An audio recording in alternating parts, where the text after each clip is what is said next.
بسم الله الرحمن الرحيم. أعوذ بالله من الشيطان الرجيم ولقد قال لهم هارون من قبل يا قوم إنما فتنتم به وإن ربكم الرحمن فاتبعوني وأطيعوا أمري. عزیز طلبہ اکرام، سبق نمبر 226، سورۃ طٰہٰ، آیت نمبر 90۔ یہ دوسرا خطاب ہے جو حضرت ہارون علیہ السلام کے ساتھ ہے، حضرت موسیٰ کا۔ تو قوم نے اپنے عذر اور بہانہ پیش کیا، تو قوم کو سے جب حضرت موسیٰ علیہ السلام ان کی بات سے واپس آئے تو حضرت ہارون سے خطاب شروع کیا، اور حضرت ہارون علیہ السلام سے فرمایا کہ اے ہارون، آپ نے ان قوم کو کیوں نہیں روکا اور میری بات آپ نے کیوں نہیں مانی، یعنی اطیعوا امری، میری اطاعت کرتے، اور اس شرک پرستی سے آپ نے ان لوگوں کو کیوں نہیں روکا، اور ان کے سر کے اور داڑھی کے بال پکڑے اور ان کو گھسیٹا،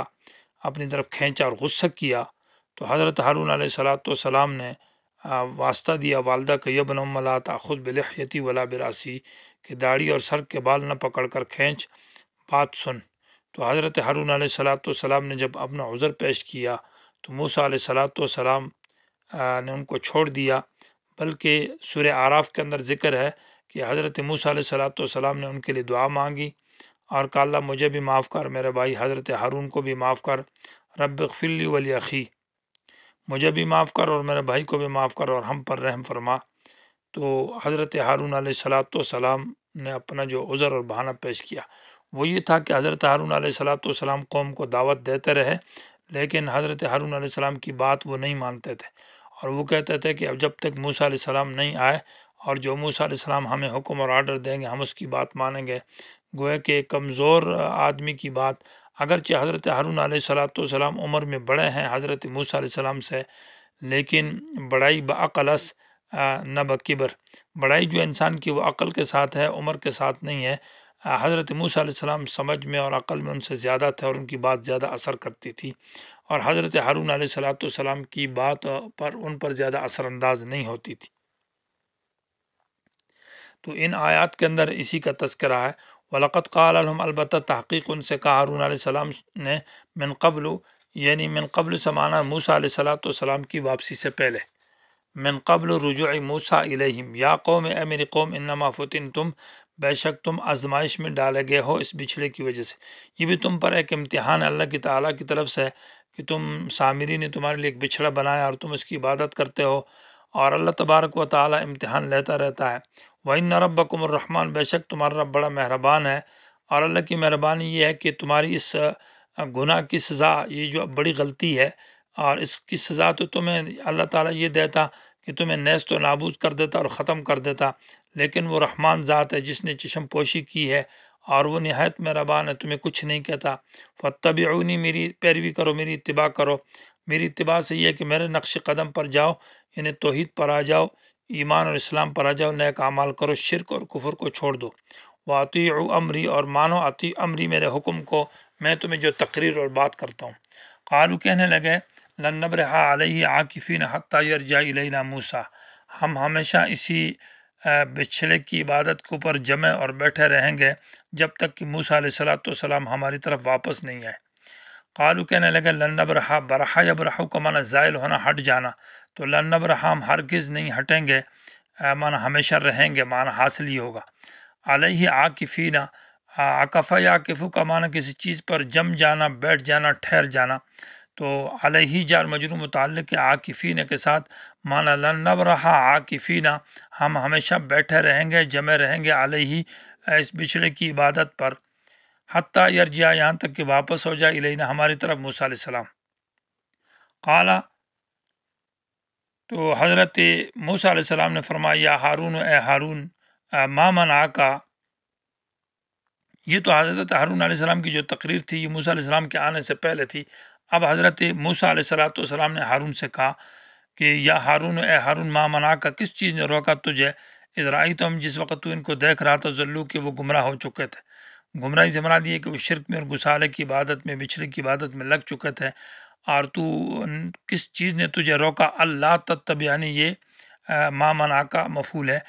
ان مانا اس بات سے کہ تو نے میری پیروی نہ کی، یعنی اللہ تتبع اصل میں ان لا ہے، اور تتبع کو نصب لا نے دیا ہے،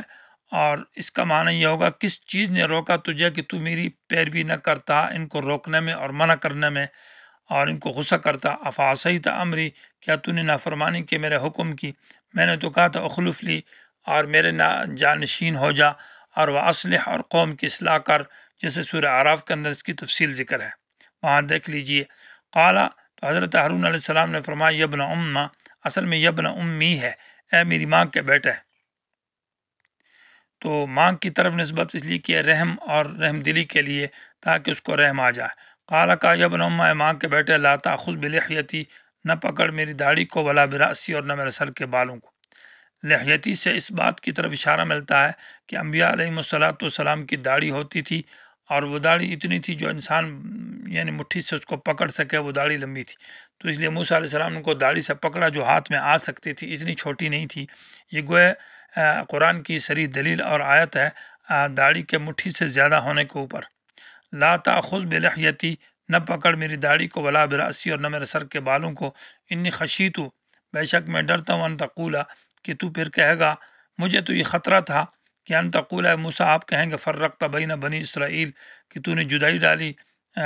بنی اسرائیل کے درمیان میں، اور اگر مسئلہ بیان کیا تھا کچھ لوگ میری طرف آ جاتے اور کچھ لوگ میری بات نہ مانتے، تو دو جماعتیں بن جاتی، ایک مشرکین کے اور دوسرے مومنین کے، آپس میں لوگوں میں اختلاف اور لڑائی اور جھگڑے ہو جاتے۔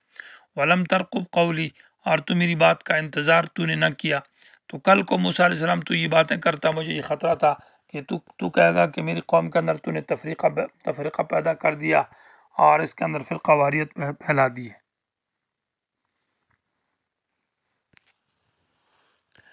اس کے بعد حضرت یہاں تفسیر ابن کثیر رحمہ اللہ نے ایک مطلب پیش کی ہے، ایک مثال پیش کی ہے کہ ایک شخص نے حضرت عبداللہ بن عمر رضی اللہ تعالیٰ عنہ کے پاس آیا اور آ کر مسئلہ پوچھا کہ حرم کے اندر اگر کوئی آدمی مچھر مار دے یا حرم کی حالت میں، تو اس پر کیا دم آئے گا؟ تو حضرت عبداللہ بن عمر رضی اللہ تعالیٰ عنہ اس کو جواب دیا کہ ارے تم مچھروں کے بارے میں پوچھتے ہو، اور تم حضرت حسن کے خون کے بارے میں تم نہیں پوچھتے، معنی یہ کہ چھوٹے چھوٹے مسئلے تم پوچھتے اور بڑے مسئلے کے بارے میں تم نہیں پوچھتے۔ یہ واقعہ حضرت ابن کثیر رحمہ اللہ نے یہاں ذکر کیا ہے۔ تو حاصل اس کا یہ ہے کہ یہ اوپر جو ہے بچھڑے کی جو عبادت کرتے تھے بنی اسرائیل، اور اس بارے میں تو انہوں نے کچھ گناہ نہ سمجھا کہ بچھڑے کی عبادت کرنا گناہ، اس کو برا سمجھا ہے، اور فرعونیوں سے جو زیورات لے کر آئے تھے، تو اس زیورات کے بارے میں پوچھتے کہ ہمارے لیے جائز ہے، ناجائز ہے، حلال ہے، کیا ہے، وہ چھوٹی باتوں کے بارے میں پوچھتے تھے، حالانکہ وہ مال غنیمت تھا اور کافروں کے سے ملا ہوا تھا، تو وہ تو جائز تھا۔